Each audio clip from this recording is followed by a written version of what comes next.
Hello दोस्तों, जैसा कि आप लोग जानते हैं कि इतिहास से हम अपने व्यवहारिक जीवन और उसके क्रियान्वयन में एक महत्वपूर्ण भूमिका अवश्य निभाने और उसका एक मुख्य ढांचा निर्माण करने में देखते हैं। तो आइए समझते हैं कि इतिहास क्या होता है। क्या इतिहास की परिभाषा सिर्फ अतीत और वर्तमान के बीच तथा भविष्य में इसके किए गए निर्णयों को ही इतिहास कहते हैं, या क्या इतिहास सिर्फ पन्नों में रहकर ही सिमट जाता है, या उसका व्यवहारिक जीवन में भी कुछ महत्वपूर्ण योगदान है। आइए इसी संदर्भ में हम चर्चा करते हैं। तो अब प्रश्न यह उपस्थित होता है कि क्या इतिहास सिर्फ हम ही बता सकते हैं, या यूट्यूब पे या अन्य चैनलों पे अधिकतर लोग इस मुद्दे पर चर्चा करते आपको दिख जाएंगे, किंतु हमारा इससे कुछ हटके मुद्दा रहेगा और आपके व्यवहारिक जीवन को बदलने में एक महत्वपूर्ण भूमिका अवश्य निभा पाएगा। तो चलिए हम आप लोगों को बता दें हैं कि इतिहास से वर्तमान का दौर कैसा रहा। क्या मानव जब उद्धृत हुआ या मानव का विकास इतिहास के एक महत्वपूर्ण पड़ाव को अवश्य देखता है। मानव जब अपने निर्माण अवस्था में आया तो उसने इतिहास को याद किया, लेकिन उसी निर्माण की अवस्था में उसने इतिहास को भूल गया और वह इतिहास में स्वयं समाहित हो गया। उदाहरण के लिए हड़प्पा सभ्यता को ले लीजिए। चलिए एक कदम हम आगे वैदिक सभ्यता और मौर्य काल या मौर्योत्तर काल को देखते हैं। वैदिक सभ्यता, इस सभ्यता का भी निर्माण समाज और इसके अस्तित्व को बनाए रखने में इतिहास की एक महत्वपूर्ण भूमिका रही, किंतु समाज और यहाँ के लोगों ने इसके अस्तित्व को नहीं समझा और अंत में ये खुद जाके इतिहास में विलीन हो गए। किंतु अब प्रश्न यह उपस्थित होता है कि हम इसे व्यवहारिक जीवन में कैसे देखें और इसका मूल्यांकन कैसे करें। चलिए आइए समझते हैं। इतिहास हमें यह सिखाता है कि हम अपने भविष्य का निर्माण तथा अपने वर्तमान को कैसे संवारें। चलिए समझते हैं।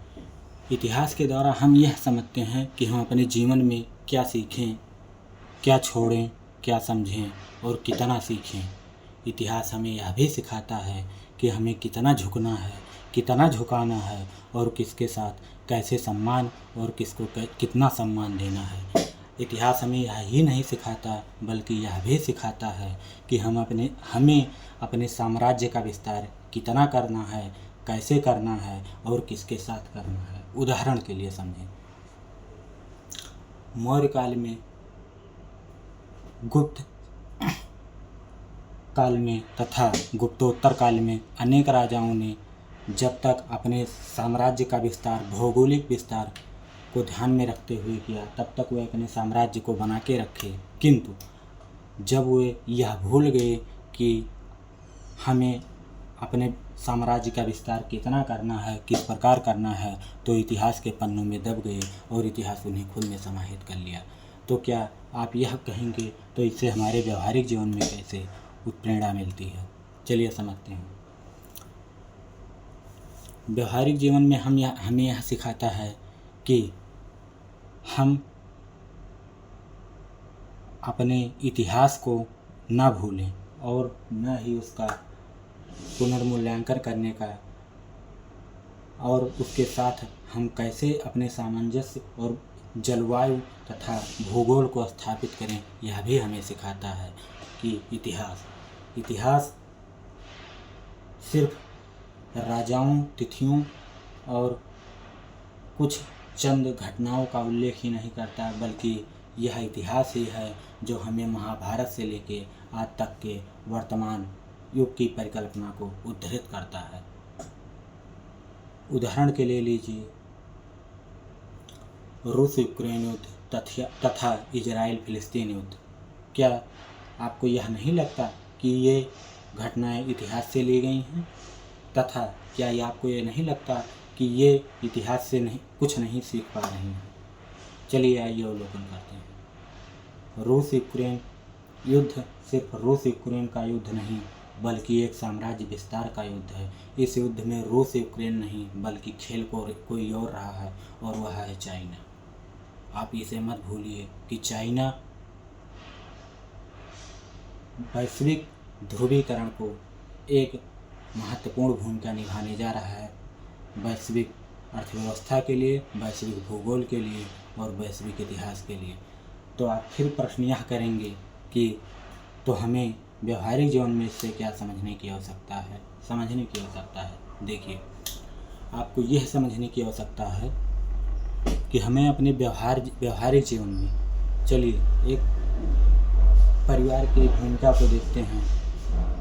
एक परिवार चलाने के लिए आपको यह अवश्य याद रखना होता है कि परिवार को कहाँ तक, कितना और किस सीमा तक लेके जाना चाहिए, न कि हमें उसको इतना दबा देना चाहिए कि वह अपने अस्तित्व के संकट तथा अपने गुण और अपनी कमियों को उजागर करने में वह नम्र बन जाए और परिवार की भूमिका टूट जाए।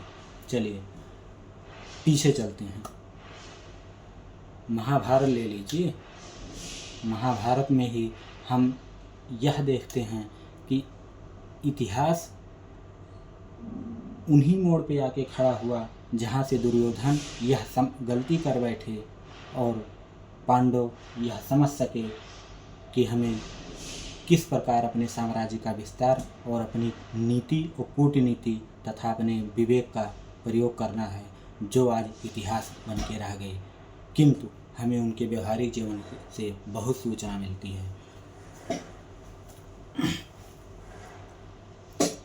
चलिए अब हम यह भी स्पष्ट करते हैं कि इतिहास यह हमें दिखा देता है कि आपको अपने जीवन के अंतिम उद्देश्य और अंतिम दर्शन में क्या स्पष्ट करना है, तथा यह हमारे लिए बहुत ही उपयोगी सिद्ध होता है। तो हम आप लोगों से यही कहेंगे कि इतिहास को सिर्फ तिथियों से ना देखें बल्कि उनका प्रयोग अपने व्यवहारिक जीवन में करें, नहीं तो अंत में इतिहास आपको खुद में समाहित कर लेता है। चलिए मिलते हैं आपके साथ अगले वीडियो में। धन्यवाद।